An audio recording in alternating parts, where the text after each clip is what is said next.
So what advice would you have to an administrator, be it a principal, an assistant principal, curriculum supervisor?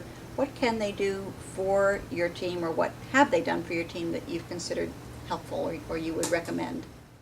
Yes, it's been created that we feel like we can speak up and say, this is our problem, and I think that's a big hurdle of PLCs. You don't want to go in front of a group, whether administrator or not, and say, I'm really having a hard time teaching this concept. My students aren't understanding it. I need help. And to have the administration set it up in such a way that we can say that in front of them also is, I think we're very lucky to have that. If there were a PLC that was struggling a bit more, it can be really hard to go to your boss and say, I need help. That's really, really difficult. And so I think that that's the difficulty, that PLCs that are functioning at a really high level don't need the help and won't ask for it. PLCs that may be struggling may need the help but aren't going to ask for it. Okay. And so it may just be a matter of each of the administrators going to their PLCs on occasion, just checking in and saying, how are things going? How can I help? Just taking that one little step. There have been times when we've invited an administrator to come in because we have a specific question or issue that needs to be addressed. You know, we feel very comfortable with our administrators here. I don't think anyone feels that we're being watched. And we're very comfortable. Any one of our administrators can walk in. In fact, my vice principal or assistant principal is up covering my class right now. You know, they can come into a meeting and, you know, people don't go like this. Or I think we've got a very good relationship. I think having the backing of the administrator is crucial. One of the things that we've done as our PLC is a homework lab after school. In our homework policy, it states that if students aren't attending and they have to attend, then a referral will be written. And then therefore now it shifts to the administrator in terms of following through with that referral, calling home to parents. And so having their support and having that backup is what makes that policy work. So any administrator that ever comes in to our PLC and just constantly asks, what do you guys need from me, is kind of what I look for. District-wide, the kindergarten PLC did receive some support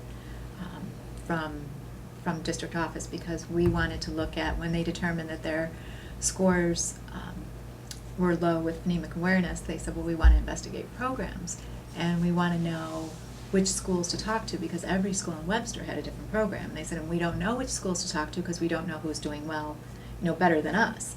So they said, could we access the data from the other schools to see what they're using, you know, which schools were doing well and what they were using, and that way we could make a decision to start talking and investigating.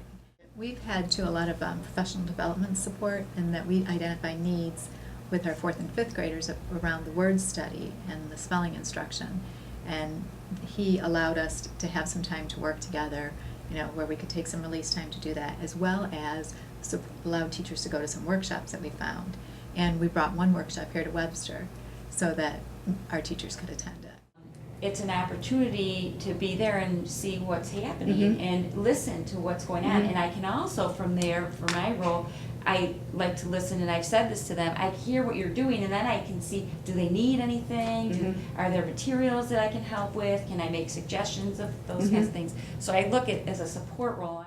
To feel like she's like part of the team, Okay. not that she's The boss kind of right, thing. and she does, you know, she feels like she's part of the team, not, you know. Because there were some other administrators who wanted to be able to pop in from time to time, is they shared the minutes with administrators who were associated with these groups at the buildings, so that if they were intending to come, they would be prepped on what was going to be happening. Is we were brand new lead teachers and had just gone through that initial training, and Paula really helped us have pre-planning meetings, so the 3 of us would get together and develop a structure, and it really helped us to focus our attention. I think it was helpful to have Paula stop in at different points, because she gave us a different perspective that we might not have thought about, you know, that piece or that, you know, dilemma or whatnot. So a different perspective was helpful at times.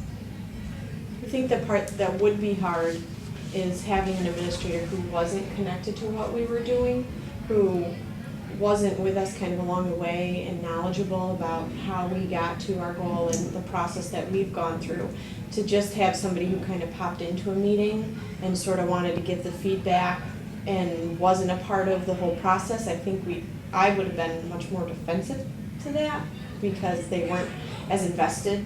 I think it's important to trust that you have professionals and that they are going to use that time to do their best for their students, and definitely support, but I think trust is very important. I think if it's micromanaged, it's not going to be as effective as if you trust that your teachers are doing what you would want them to be doing during that time.